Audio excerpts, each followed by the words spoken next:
बिस्मिल्लाहिर्रहमानिर्रहीम अस्सलामु अलैकुम वरहमतुल्लाहि वबरकातुह। मैं बैठा हूँ अभी बैतुल्लाह में, अल्लाह ताला के घर में, और आज यहाँ पे थोड़ी सी तस्हीह के लिए एक चीज़ जो है वो उसको बयान करना ज़रूरी है लोगों के हवाले से, ख़ास तौर पे कि लोग ज़मज़म के पानी को पीते हुए जो दुआएं करते हैं या ज़मज़म के पानी को मतलब नॉर्मल एक रूटीन में पीते हैं। सिर्फ इतना ज़रूर पता होता है कि ये तबर्रुक है या यानी ये अल्लाह ताला का बरकत वाला पानी है, लेकिन इसके साथ इसके जो आदाब और इसके जो पीने के जो औसाफ है, यानी एक बंदे के अंदर वो क्या होने चाहिए, तो मैं आपको ये बताता हूँ इंशाल्लाह।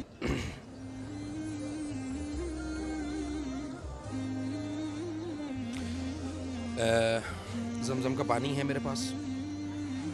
सहाबाए कराम जो है वो जो दुआ करते थे ज़मज़म का पानी पीने से पहले, वैसे तो नबी सल्लल्लाहु अलैहि वसल्लम ने फरमाया कि माउ ज़मज़म लिमा शुरिब लहू, यानी ज़मज़म का पानी जिस भी मकसद के लिए पिया जाएगा अल्लाह ताला उसमें बरकत देगा। लेकिन माउ ज़मज़म लिमा शुरिब लहू, जिस मकसद के लिए पिया जाएगा उसमें उसको फ़ायदा होगा। फॉर एग्ज़ाम्पल, एक आदमी है मक़रूज़ है, उसके ऊपर कर्ज़ है, तो वो कर्ज़ अदा करना चाहता है, वो ज़मज़म का पानी पिए और दुआ करे, अल्लाहुम्मा क़दी अन्ना अद-दईन, या अल्लाह मेरे ऊपर जो कर्ज़ है वो उतारने में मदद फरमा। इसी तरह ज़वाज, शादी में मसाइल हैं, रिज़्क़ के मसाइल हैं, औलाद की नाफरमानी के मसाइल हैं, शादीशुदा ज़िंदगी के मसाइल हैं, और बहुत सारे मसाइल हैं जो इंसान सोचता है कि यार अब तो ये एक ज़मज़म का पानी पीने से अल्लाह ताला, यानी एक तो पीना और उसके बाद दुआ करना, अल्लाह ताला उस मौके की दुआ को रद्द नहीं करता। ये मेरा ईमान और यकीन है, आपका भी होना चाहिए। नबी सल्लल्लाहु अलैहि वसल्लम ने जो दुआ, जो सहाबाए कराम दुआ किया करते थे, अल्लाहुम्मा इन्नी अस्अलुका इल्मन नाफ़िअ व रिज़्क़न तय्यबा व अमलन मुतक़ब्बला, ये वाली दुआ ये साबित है, मसनून है। तो ये दुआ जो है वो ज़मज़म का पानी पीने से पहले किया करते थे, इसलिए हमें दुआ करना चाहिए। दुआ चूँकि नबी अलैहिस्सलातु वस्सलाम ने फरमाया कि अद्दुआ ये इबादा, दुआ जो है वो इबादत है। तो ज़मज़म का पानी पीना, फिर उससे अल्लाह ताला से बरकत की दुआ करना, और अपने अहल के लिए, अपनी औलाद के लिए, अपनी ख़ानदान के लिए, रिज़्क़ में बरकत के लिए, ज़िंदगी में बरकत के लिए, इल्म में बरकत के लिए, ये जो मैंने अभी दुआ बताई, अल्लाहुम्मा इन्नी अस्अलुका इल्मन नाफ़िअ, या अल्लाह मुझे ऐसा इल्म दे जो नफ़ा बख्श हो, नफ़े वाला इल्म, व रिज़्क़न तय्यबा, और पाकीज़ा रिज़्क़, व अमलन मुतक़ब्बला, और ऐसा अमल जो हमेशगी वाला हो। तो हमें ये जो है ना वो करना चाहिए। अल्लाह ताला से बस ये दुआ करें कि अल्लाह ताला हमारे अमाल को, अमाल सालिहा को अल्लाह ताला कबूल फरमाए। ये बैतुल्लाह है सामने, और सुब्हान अल्लाह, ये अल्लाह ताला ने इस मुकाम पर जो कोशिश करेगा इंशाअल्लाह वो पहुँच जाएगा। सुब्हान अल्लाहिल अज़ीम, अल्लाह सबको बरकतें अता फरमाए।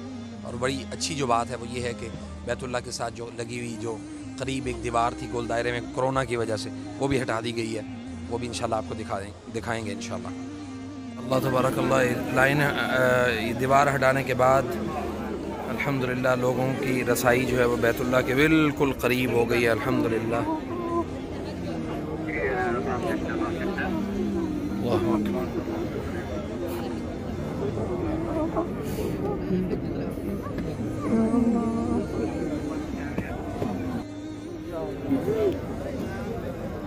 अल्लाहु अकबर, अल्लाहु अकबर, अल्लाहुम्मा तक़ब्बल दुआना, अल्लाहुम्मा तक़ब्बल दुआना, अल्लाहुम्मा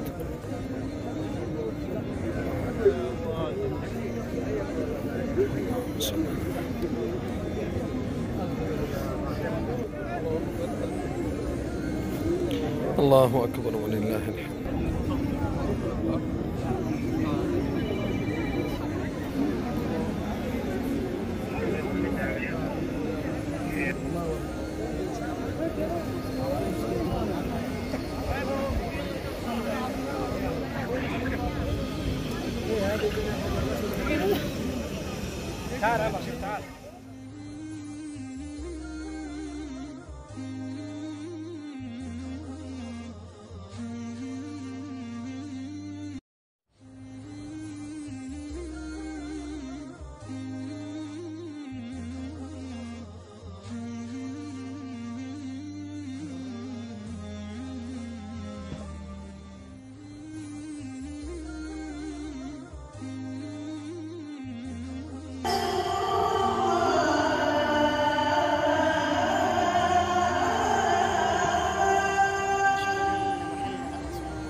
تصدق عز جل وعلا بالله وحده.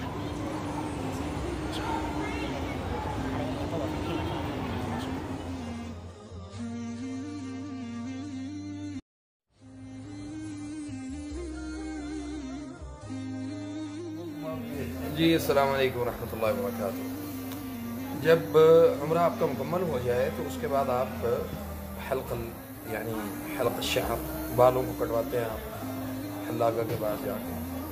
نبی صلی اللہ علیہ وسلم نے جو بال کٹوانے والے ہیں یعنی جو تھوڑے سے بال کٹوائے ہیں ان کے لیے ایک دفعہ کی دعا کی ہے, اور جنہوں نے مکمل اپنے بال کٹوائے ہیں یعنی سر کے مکمل بال ان کے لیے حدیث کے الفاظ ہیں کہ ثم یقول 3 مرات, یعنی نبی صلی اللہ علیہ وسلم نے 3 مرتبہ اس شخص کے لیے دعا کی ہے. اس لیے جب بھی آپ عمرہ مکمل کریں تو عمرہ مکمل کرنے کے بعد کوشش کریں کہ بال جو ہیں وہ اپنے مکمل کٹوائیں. اکثر لوگ تھوڑے سے بال کٹوا کے جو ہے نا وہ فارغ ہو جاتے ہیں اور وہ کہتے ہیں جی ہاں جی ہمارا. یہ ایسا نہیں ہے کہ بھئی مطلب ان کے لیے دعا نہیں ہے, ان کے لیے بھی دعا ہے نبی صلی اللہ علیہ وسلم کی, لیکن وہ ایک دفعہ ہے. اور جنہوں نے مکمل بال کٹوائے ہیں ان کے لیے 3 مرتبہ کی دعا ہے نبی صلی اللہ علیہ وسلم کی. اور اسی طرح جتنے بال ہیں, جتنے بال آپ کٹوا رہے ہیں اس کے برابر جو اللہ تعالیٰ جو ہے وہ آپ کے گناہوں کو اللہ تعالیٰ صاف کرتا ہے, اور اس کے برابر آپ کو اللہ تعالیٰ اجر دیتا ہے. اور سبحان اللہ یہ بڑا عظیم عمل ہے, لیکن لوگ اس عمل کو بہت چھوٹا سمجھتے ہیں.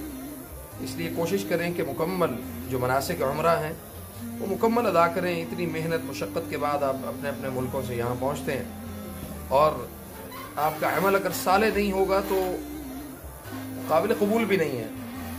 جیسا کہ قرآن کریم اللہ نے فرمایا کہ فویل للمصلین, تو نمازیوں کے منہ پہ ان کی نمازیں دے ماری جاتی ہیں. ہم اتنا اموال خرچ کر کے اللہ کے گھر میں پہنچے اور ہمارا عمل غیر مسنون ہو تو وہ قابل قبول نہیں ہے. جزاک اللہ خیر. السلام علیکم ورحمۃ اللہ وبرکاتہ. اور سبحان اللہ پردیس بھی کیا چیز ہے. یہ 4 ملازم جو ہیں وہ کسی کمپنی کے مکہ کے ایک ٹاور میں, مکہ ٹاور کے سامنے کھانے والی جو جگہ ہیں وہاں پہ بیٹھے ہوئے تھے, اور وہ آئے اور ایک نے 3 ریال جو ہے وہ نکال کے دیے, اور وہ 2 کپ چائے کے لے کے آیا, اور 4 لوگوں نے آپس میں تقسیم کر کے وہ چائے جو ہے وہ پی. تو یہ سبحان اللہ یہ بڑے عظیم لوگ ہوتے ہیں جو اپنوں کے لیے محنت کرتے ہیں اور مشقت کرتے ہیں. اللہ کی محنتوں کو قبول فرمائے.